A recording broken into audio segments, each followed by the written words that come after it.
Haleluya. Haleluya saudaraku. Puji Tuhan. Hari ini adalah hari kita memperingati hari kenaikan Tuhan Yesus ke sorga, ke rumah Bapa. Rumah Bapa itu sorga, dan dia pergi untuk menyediakan tempat bagi kita. Dan setelah itu Tuhan berkata, aku akan datang kembali dan membawa kamu ke tempatku, supaya di mana aku ada, kamu juga berada. Tuhan suka bersama-sama dengan anak-anaknya dalam satu masa yang kekal, selama-lamanya di sorga. Untuk itulah Tuhan Yesus datang ke bumi, menebus kita yang berdosa ini, dan memberikan hati hidup baru kepada kita, kejadian yang baru kepada kita, dan dia memberikan rohnya kepada kita, supaya kita boleh mengalahkan semua hawa nafsu, semua kehendak daging dan duniawi, sehingga kita hidup benar di hadapan Tuhan. Dan waktu Tuhan Yesus datang kedua kali, kita ikut terangkat bersama-sama dengan Tuhan Yesus ke sorga.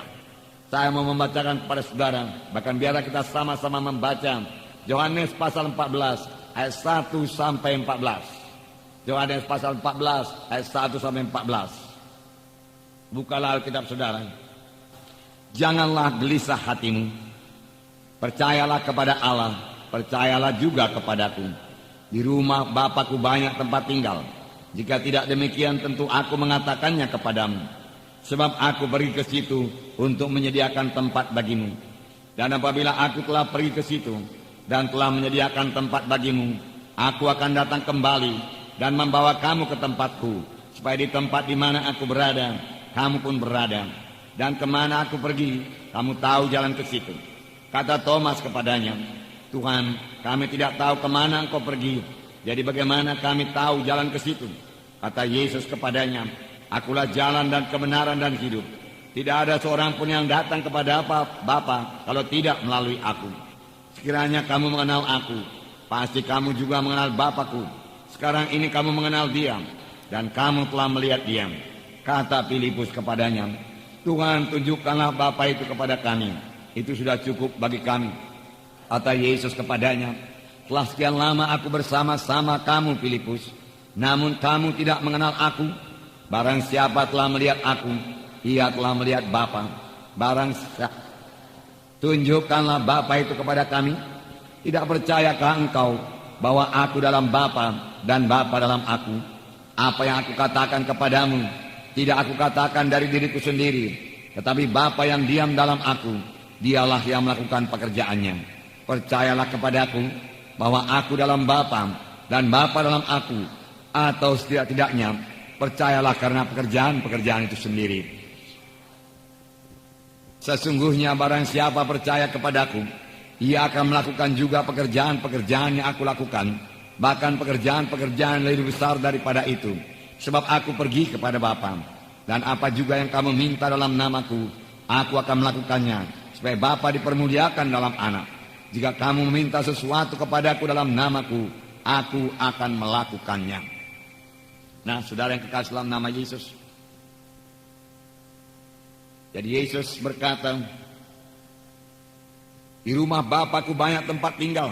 Jika tidak demikian, tentu aku mengatakannya kepadamu, sebab aku pergi ke situ untuk menyediakan tempat bagimu.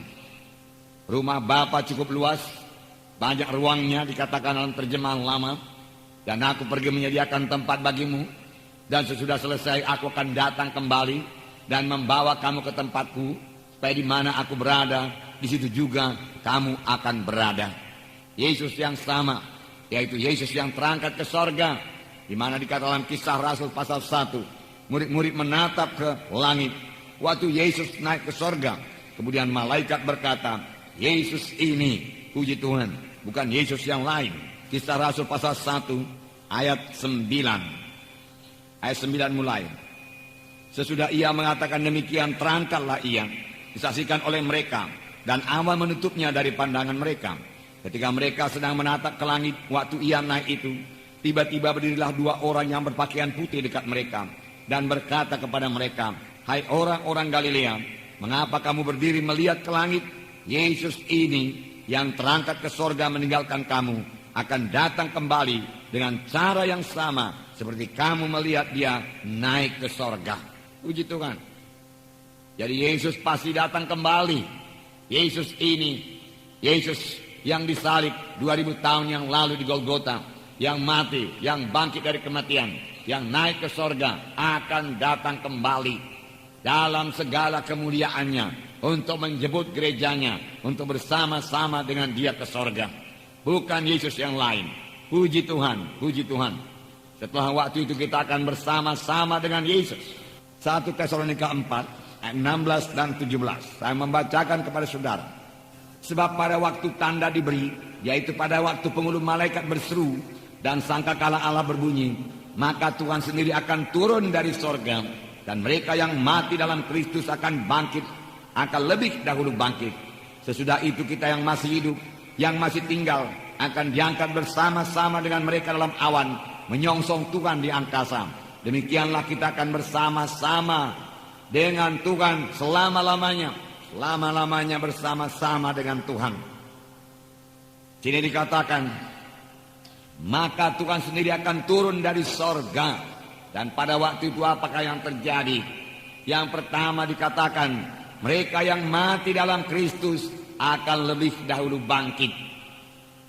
Jadi yang mati dalam Yesus akan lebih dahulu bangkit. Jadi orang mati akan dibangkitkan dan diberikan tubuh yang baru, tubuh yang mulia, bukan roh-roh yang bangkit. Kalau rohnya sudah lama bangkit, kalau orang itu sudah selamat, sudah lahir baru, pada waktu dia meninggal dunia, maka rohnya segera bersama-sama dengan Tuhan. Tetapi tubuhnya masih di bumi ini. Jadi yang bangkit itu tubuhnya, tubuhnya yang di bumi ini, yang boleh jadi sudah hancur pun dimakan tanah, Tuhan kumpulkan kembali dan Tuhan jadikan tubuh yang mulia.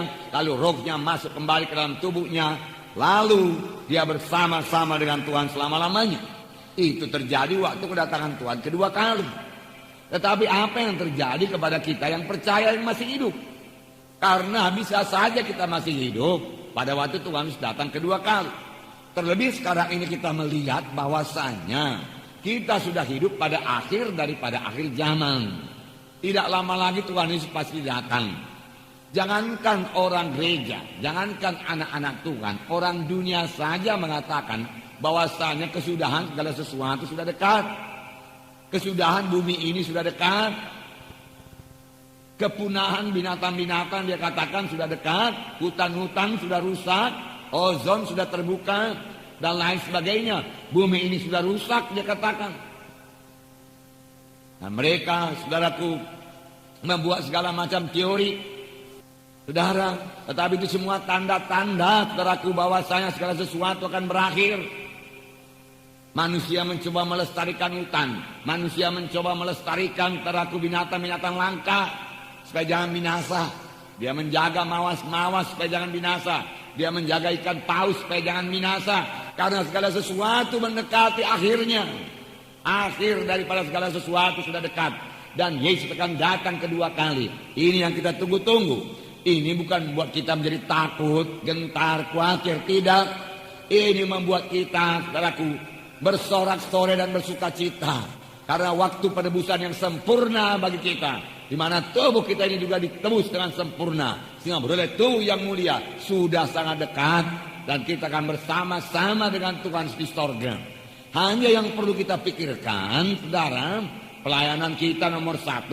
Apakah kita sudah memberikan buah kepada Tuhan atau belum? Yang kedua, saudara, kita melihat famili-famili kita. Apakah mereka nanti ikut terangkat kalau Tuhan Yesus datang kedua kali atau tidak? Kalau saudara mereka belum selamat, tentu mereka tidak ikut terangkat ke sorga. Inilah tugas kita. Mari kita beritakan Injil kepada mereka. Kasihan sekali mereka itu, saudaraku. Mereka tidak akan bertemu dengan Tuhan di awan-awan kalau mereka belum lahir baru. Walaupun mereka ke gereja, kalau Tuhan tidak dalam hatinya, mereka tidak akan bertemu dengan Tuhan Yesus. Mereka akan terhilang selama-lamanya, saudaraku. Selama-lamanya terhilang. Selama-lamanya terhilang. Oleh sebab itu sebelum Tuhan datang kedua kali, marilah kita bergegas-gegas saksikan Injil Tuhan kepada mereka itu. Bawa mereka itu kepada kebaktian. Ajak mereka training. Biar mereka bertumbuh di dalam Tuhan. Supaya kelak kalau Tuhan datang kedua kali, kita bersama-sama dengan semua teman-teman kita, kerabat-kerabat kita, keluarga kita, saudara-saudara kita, orang tua kita, bersama-sama naik ke sorga, bersama-sama di gadis bertemu di awan-awan, kemudian bersama-sama memasuki sorga yang kekal. Amin, saudara.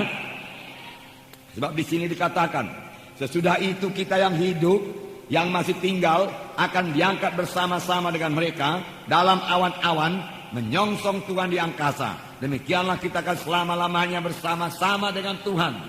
Tidak heran Paulus mengatakan, tanah airku yang sejati bukanlah di dunia ini, tanah airku ada di sorga. Kita hanya singgah saja dalam dunia ini. Warga negara kita memang warga negara Indonesia selama 70, 80, 90, 100 tahun kalau kita kuat. Tetapi sudah itu kemanakah kita? Ada tempat disediakan Tuhan bagi kita, bukannya tempat, rumah disediakan Tuhan bagi kita.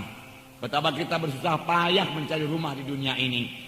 Betapa kita mengangsur, saudaraku, untuk memiliki satu rumah, bertahun-tahun lamanya mengangsur. Ada yang kontrak rumah, tetapi Tuhan menyediakan rumah yang sangat indah di sorga, yang tidak akan rusak.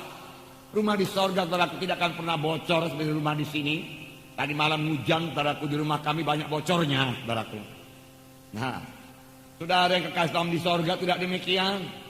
Pekarangan kami becek, saudaraku, tapi di sorga tidak ada pekarangan yang becek, saudaraku. Jalannya juga dari emas, semua teratur rapi, saudara. Bersih, saudara. Tidak ada air-air tergenang yang menyebabkan demam berdarah, nggak ada itu, saudaraku. Di sini segalanya ada, penyakit ada, kesusahan ada, keberatan ada, bahkan pencuri pun ada, perampok pun ada. Tetapi di sorga dia katakan tidak ada pencuri, tidak ada perampok. Oleh sebab itu simpan hartamu di sorga, firman Tuhan berkata, benar juga.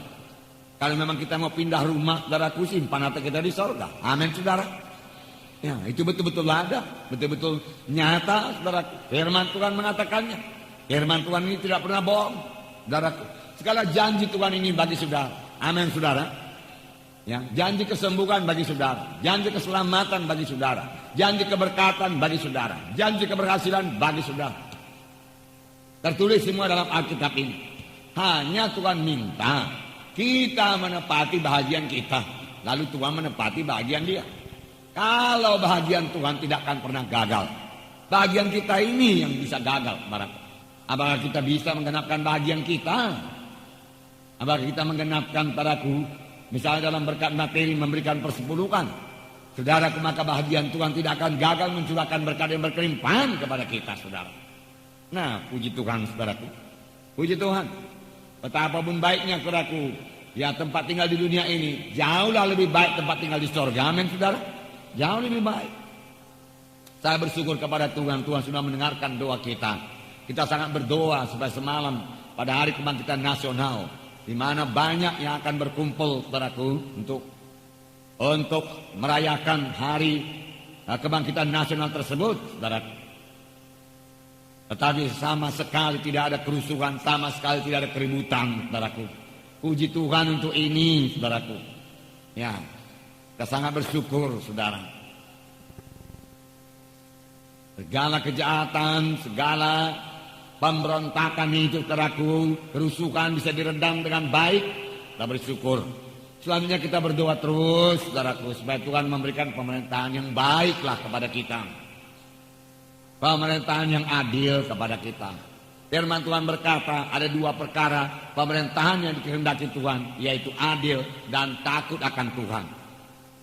Inilah, saudaraku, yang bisa mengatur negara ini. Adil. Adil itu tentunya dia mengetahui, memiliki hati yang mengasihi, saudaraku. Tidak cukup memiliki pengetahuan saja, perlu memiliki hati yang mengasihi manusia ini, yang mengasihi rakyat ini. Dan kita tahu itu hanya boleh kita peroleh dari Tuhan Yesus, saudaraku. Sepanjang semua, saudaraku, pemimpin kita memiliki hati yang mengasihi, yang adil, yang takut akan Tuhan, tentu negara kita ini menjadi negara yang sangat baik dan diberkati Tuhan secara luar biasa. Amin, saudara. Ya, berdoa terus, saudaraku, supaya roh antikristus itu dipatahkan Tuhan segala rencananya, saudaraku. Roh antikristus biarlah, saudaraku, gagal dalam rencananya, saudaraku. Amin, saudara.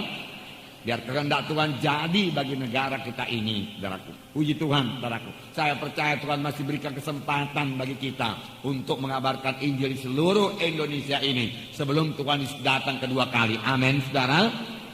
Karena firman Tuhan berkata, Injil Tuhan harus diberitakan ke seluruh segala suku dan bangsa, seluruh dunia. Barulah tiba kesudahannya. Kalau keadaan negara kita tidak aman, sama sekali kita tidak bisa menginjil, saudaraku. Saudara, hati kami ini, saudaraku, sudah sangat tergerak untuk mengabarkan Injil untuk KKR lagi, baik di kota, baik di desa-desa. Karena kita mau, saudaraku, supaya seluruh Indonesia ini mendengarkan Injil Tuhan. Amin, saudara. Biarlah kita semua rindu akan kedatangan Tuhan Yesus yang kedua kali ini. Kalau kita rindu, saudara, kita tidak tinggal diam. Kalau kita rindu, saudara, kita bekerja. Kalau kita rindu, kita mengabarkan Injil. Kalau kita rindu, saudaraku, kita melayani Tuhan. Kalau kita rindu Tuhan datang kedua kali, mari kita kerjakan pekerjaan Tuhan dengan segenap hati, saudaraku. Tidak akan lama lagi, saudaraku. Tidak akan lama, saudaraku. Generasi yang melihat pohon ara itu bertunas, firman Tuhan berkata, dia akan melihat segala sesuatu ini jadi. Maka generasi itu tidak akan binasa sampai Yesus datang kedua kali. Jadi sudah sangat dekat, saudaraku. Sudah sangat dekat. Yesus akan datang kedua kali. Yesus yang naik ke sorga itu akan datang kedua kali. Itu sebabnya terjadi begitu banyak kejahatan di dunia ini. Terjadi begitu banyak gejolak-gejolak. Firman Tuhan berkata waktu murid-murid bertanya kepada Yesus, salah satu tandanya yaitu laut akan menderu mendesak. Apakah laut di sini yang menderu, yang mendesak tidak lain daripada rakyat ini, saudaraku. Yang menderu, yang mendesak, yang tidak tenang lagi, yang gelisah, saudaraku. Saudara, itu sudah jadi, saudaraku. Bukannya di Indonesia, di Ala TV, di mana-mana terjadi demonstrasi, tuntut ini, tuntut itu, saudaraku. Ya, itu tanda-tanda kedatangan Tuhan kedua kali. Tanda-tanda akhir zaman, tanda-tanda akhir zaman. Bahkan dalam beberapa kebaktian saya sudah mengatakan kepada saudara, bahwasanya kita ini sudah hidup pada akhir daripada akhir zaman. Waktu itu saya katakan kepada kita melihat program Tuhan, cara Tuhan bekerja. Dan ingat, saudaraku, Tuhan kita cuma punya program, saudaraku, rencana yang matang, yang tidak perlu diubah dan tidak akan diubah, saudaraku. Lain manusia ini, saudaraku. Manusia kalau punya rencana, saudaraku, karena keterbatasan pengetahuannya, saudaraku, kapan mau dilaksanakan kerap kali dirubah. Tapi Tuhan tidak demikian. Dia mengetahui segala perkara. Dia rencanakan itu pasti jadi. Saudara, kita melihat pada hari penciptaan dunia. Hari yang pertama Tuhan ciptakan terang. Jadilah terang, Tuhan berkata jadi terang. Dan Tuhan melihat terang itu baiklah adanya. Amat baik sekali. Pada hari yang kedua Tuhan berkata jadilah cakrawala. Tetapi Tuhan tidak berkata baiklah cakrawala itu tidak. Mengapa? Karena dalam cakrawala itu ada setan iblis. Karena waktu dunia ini diciptakan, setan sudah jatuh. Yang terus mengganggu manusia ini. Kemudian hari yang ketiga Tuhan menciptakan daratan, lautan dan tumbuh-tumbuhan. Ya, sebelum itu semua saudara berkata bagaimana dunia ini. Dunia ini pada waktu itu saudaraku tidak teratur, dia katakan. Ya, boleh jadi sudah ada, tapi itu bukan urusan kita itu, saudara. Nah, saudara, hari yang keempat Tuhan menjadikan matahari, bulan, bintang. Entah bagaimana Tuhan menjadikan terang pada hari pertama, lalu pada hari yang keempat baru jadikan matahari, saya tidak tahu. Cuma firman Tuhan, saya tahu firman Tuhan berkuasa. Tuhan berkata terang-teranglah itu, saudaraku. Boleh jadi semua kuasa kegelapan disingkirkan, saudaraku, dikumpulkan di cakrawala, lalu dunia ini jadi terang. Puji Tuhan kalau demikian. Karena kuasa kegelapan hanya membawa kegelapan. Tetapi pada hari yang keempat Tuhan menjadikan matahari, bulan dan bintang. Tuhan berkata jadilah matahari, bulan dan bintang. Bintang itu begitu luar biasa banyaknya, saudara. Luar biasa besarnya. Ada bintang-bintang yang jauh lebih besar daripada matahari, saudara. Yang jauhnya juga, saudaraku, jutaan-jutaan, saudaraku. Ya, saya tidak tahu apa namanya ukuran cahaya itu, saudaraku. Ya, kilometer cahaya. Ya, begitu jauh. Kemudian hari yang kelima Tuhan menjadikan binatang-binatang di udara dan di laut. Burung-burung di udara, ikan-ikan di laut, lengkap semua.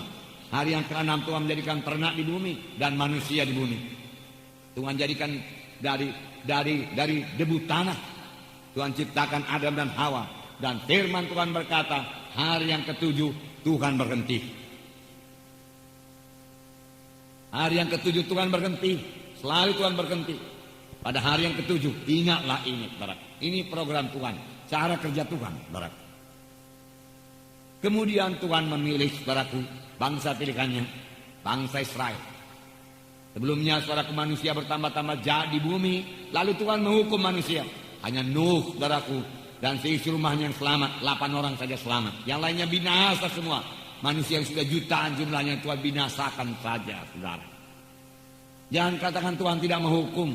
Bahkan Tuhan membinasakan, saudara. Pada zaman Nuh itu, hanya 8 orang yang selamat. Karena 8 orang saja yang hidup intim dengan Tuhan, bergaul dengan Tuhan. Tidak ikut dalam memuaskan hawa nafsu, kehendak daging, dan meninggalkan semua kejahatan, saudara. Kemudian Tuhan memilih Abraham. Dari Abraham bangkitlah bangsa pilihan Tuhan. Kemudian saudara, setelah keluar daripada Mesir, Tuhan berkata 6 hari lamanya, ya, engkau harus bekerja. Tapi hari yang ketujuh engkau tidak boleh bekerja. Itulah hari Sabat. Aku pun tidak bekerja, Tuhan berkata. Maka kamu pun janganlah bekerja. Ini kehendak Tuhan. Kemudian saudaraku, Tuhan berkata lagi mengenai tahun Sabat. Aku akan memberkati engkau, Tuhan berkata.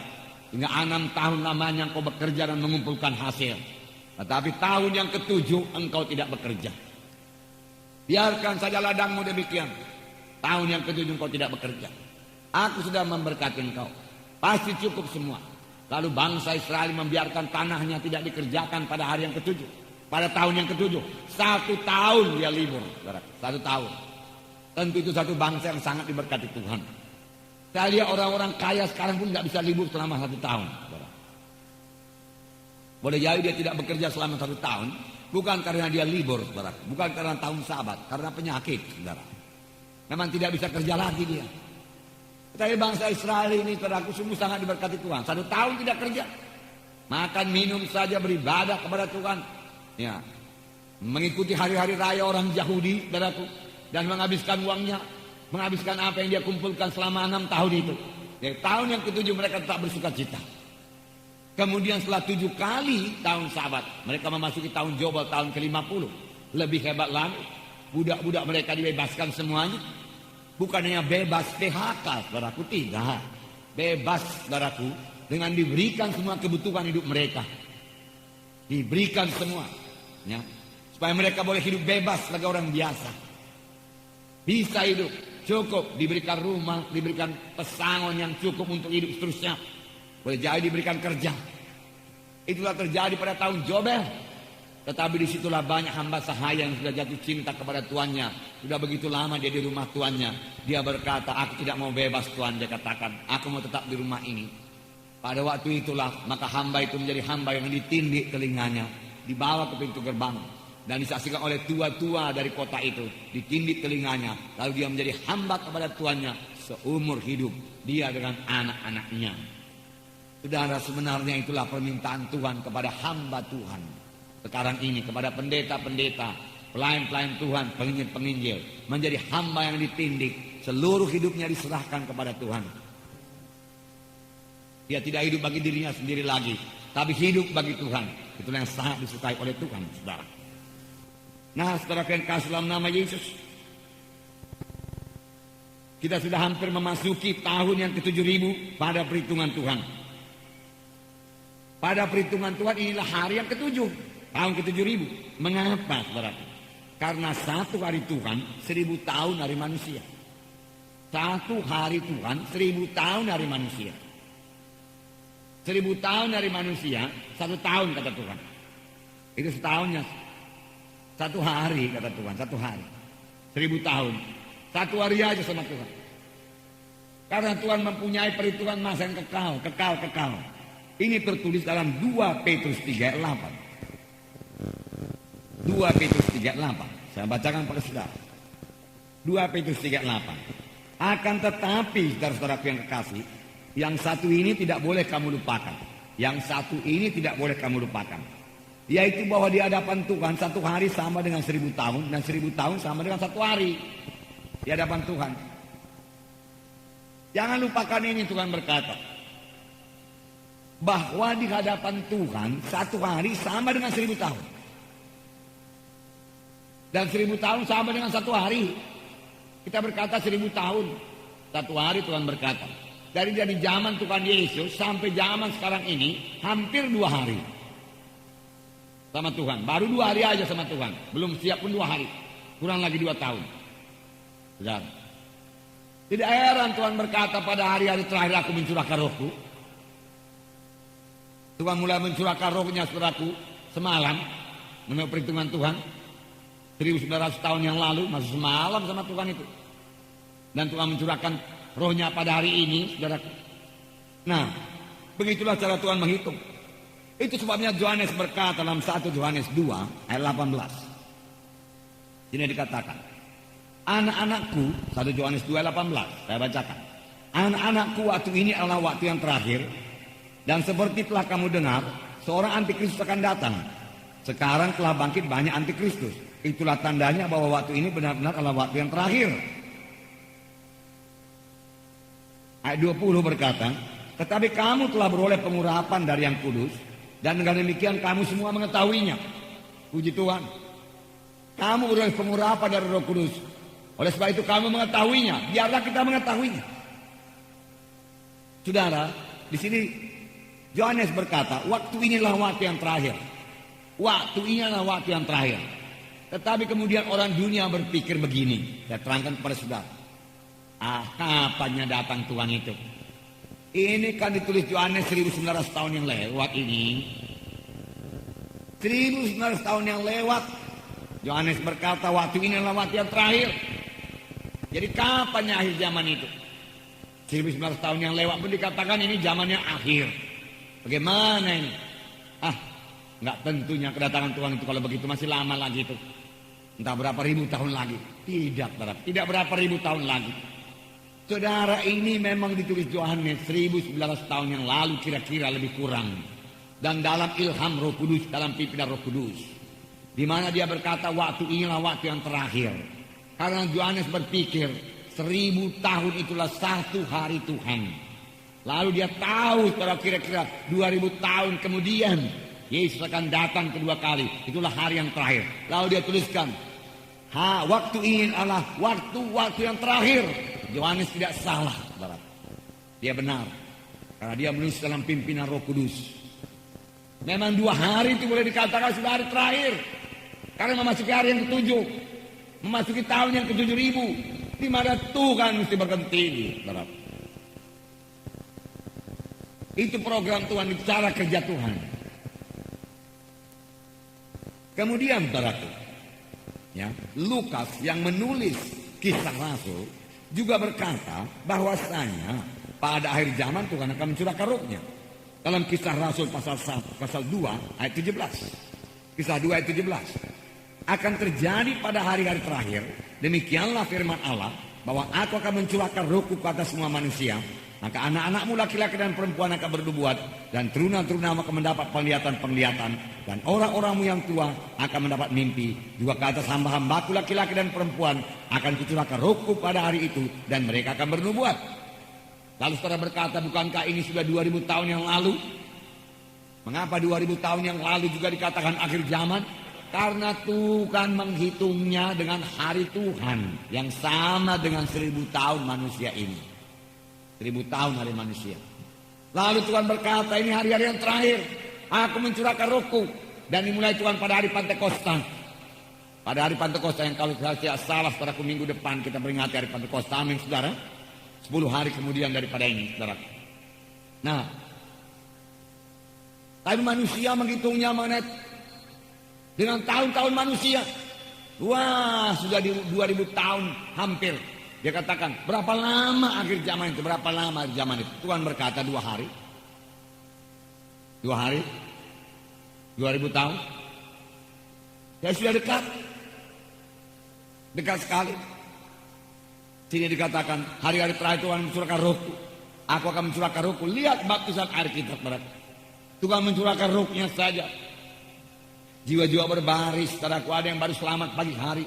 Sore hari dia berbaris untuk dibaptiskan dalam baptisan air. Anak-anak Tuhan mendoakan, hamba Tuhan berdoa, diletakkan tangan, tiba-tiba dia bicara dalam bahasa roh, dia penuh dengan Roh Kudus, dapat baptisan Roh Kudus. Kenapa begitu mudah? Karena Tuhan mencurahkan rohnya. Sebentar lagi nubuat akan bertambah-tambah, penglihatan akan bertambah-tambah, mimpi-mimpi juga akan diberikan Tuhan. Semua itulah pekerjaan Roh Kudus. Saudara, tidak heran saudaraku. Mengapa ini semua saudaraku diterangkan Tuhan? Supaya hari itu jangan menimpa kita sebagai pencuri. Supaya kita berjaga-jaga. Dalam 1 Tesalonika 5 dikatakan, Tesalonika 5 ayat 1 mulai saya bacakan. 1 Tesalonika 5 ayat 1. Tetapi tentang zaman dan masa, saudara-saudara, tidak perlu dituliskan kepadamu. Karena kamu sendiri tahu benar-benar bahwa hari Tuhan itu datang seperti pencuri pada malam. Akan waktunya, akan harinya, tanggalnya tidak seorang pun yang tahu. Tetapi Tuhan memberikan tanda-tandanya supaya kita berjaga-jaga. Supaya jangan hari itu saudara mendatangi kita sebagai pencuri.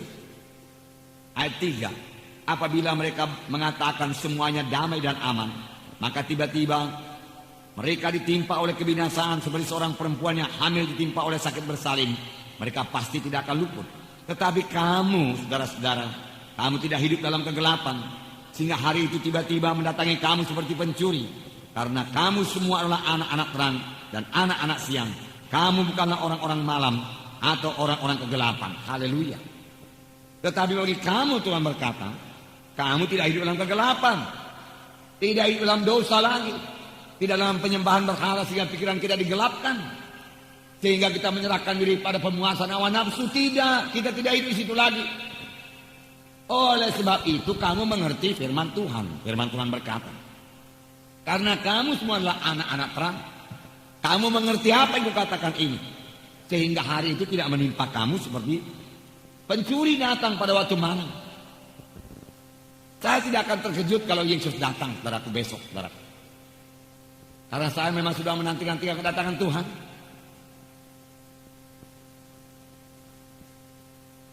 Karena kita ini anak-anak terang, karena saudara juga anak-anak terang, saudara sudah mendengarkan firman Tuhan yang seperti ini. Yesus bisa datang kapan saja, saudara, kapan saja. Mengenai Injil yang diberitakan pada seluruh penjuru alam, saudaraku, saudara itu hampir digenapkan, saudara.